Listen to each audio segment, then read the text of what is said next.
Bwana Yesu asifiwe, mtoto wa Mungu. Tumsifu Yesu Kristo.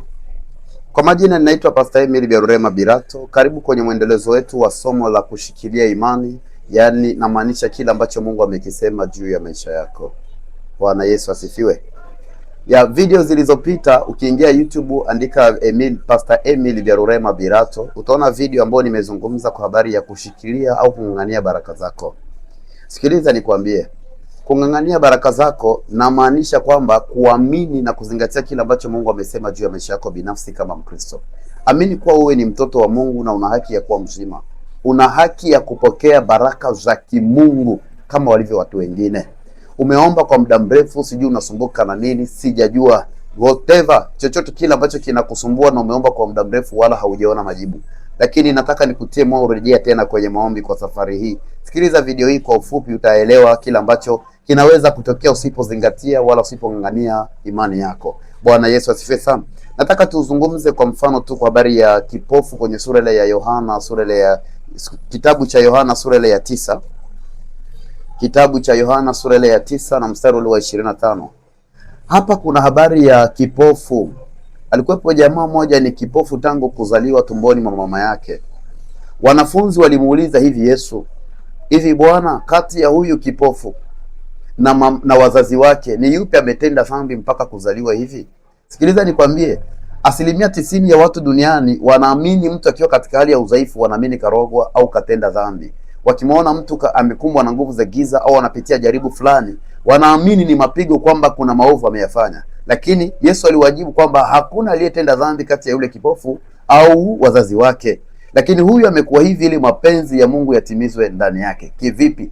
Kuna udhaifu unao ndani yako, hakuna mtu anayeweza kuondoa. Hata mume wako hawezi kuondoa udhaifu ulionao, wazazi wako hawezi kuondolea udhaifu ulionao, lakini ukimwamini Mungu, Mungu anaweza kuondoa huo udhaifu. Na ndio kitu ambacho Yesu anataka wanafunzi waelewe, kwamba madhaifu tulionayo hakuna wezaye kuondoa ila Mungu mwenyewe, wala hayatokani na maovu yetu wala madhaifu tulionayo, hapana. Isipokuwa kweli kuna mapito mengine ambayo tunayasababisha sisi wenyewe kwa kutenda dhambi na kwa kujiungamanisha na vitu visivyofaa. Lakini nataka nizungumzie tu habari ya mapito unayoipitia, haimaanishi wewe ni mtenda dhambi. Kusumbuliwa na nguvu za giza, tumbo linauma, unasikia vitu vinatembea mwilini mwako, ukilala unaota unakimbizwa na wanyama wa ajabu ajabu, hii haimaanishi wewe ni mtenda dhambi. Hapana. Hiyo ni kazi tu ya Ibilisi na Mungu anataka atimize mapenzi yake ndani yako. Amini tu kwa Mungu kwamba unaweza kuwa mzima. Na kipofu alipofika kwa Kristo, Yesu alipofika kwa yule kipofu,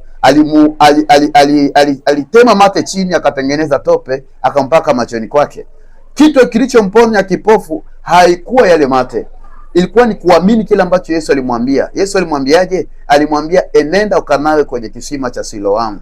Maana yake ile kwenye kisima cha Siloamu.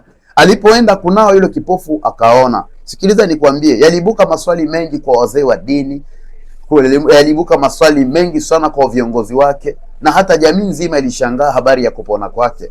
Walimuuliza, ni wewe au sio wewe? Yeye mwenyewe alisema, ni mimi. Bwana Yesu asifiwe sana. Nataka tuangalie kitu ambacho kilitokea kwenye mstari ule wa 25. Kitabu cha Yohana sura ya 9 mstari ule wa 25. Biblia inasema hivi, basi yule mtu akajibu kwamba yeye ni mwenye dhambi sijui. Najua neno moja tu, kuwa mimi nalikuwa kipofu na sasa naona. Basi wakamwambia, alikutendea nini? Alikufumbua macho jinsi gani? Nataka uelewe kitu kimoja. Hapa kulikuwa kuna mabishano. Isome sura nzima ile ya 9.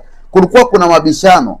Viongozi wa dini wanamwambia yule kipofu kwamba aliyekuponya hana akili timamu, ni mwenda wazimu, kwa sababu amevunja sheria na utaratibu wa Sabato, amevunja sheria na utaratibu wa Wayahudi. Basi kubaliana na sisi kwamba huyu mtu ni mtenda dhambi, wala hajatenda haki ya kimungu. Sasa Yesu, huyu kipofu anawaambia neno moja tu, na ndio nataka na wewe ukishikilie. Huyu kipofu anawaambia wale Mafarisayo, kama Kristo ni mwenye dhambi, mimi sijui.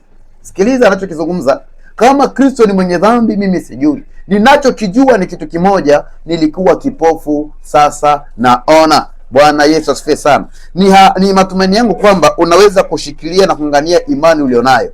Zingatia sana mapenzi ya Mungu juu ya maisha yako, na wewe utapona kabisa, utakuwa huru kabisa. Kama uliombewa kwa muda mrefu, basi safari hii rudi kwa Mungu wako, lia mbele za Mungu, omba, alafu amini ya kwamba umekuwa mzima, wala hautaona udhaifu tena. Kama kipofu angezingatia na kuwasikiliza wale Mafarisayo, ukweli ni kwamba ule udhaifu ungemrejea. Ni mara ngapi umeombewa na ukajikuta hapo kwenye shida ile ile, mapepo yanakuja na kutoka huko bado kwenye tabu ile ile? Sikiliza nikwambie, rejea kwa Mungu wako, mwamini Mungu wako kwa mara nyingine tena, lia garagara, wala usimwamini mtu.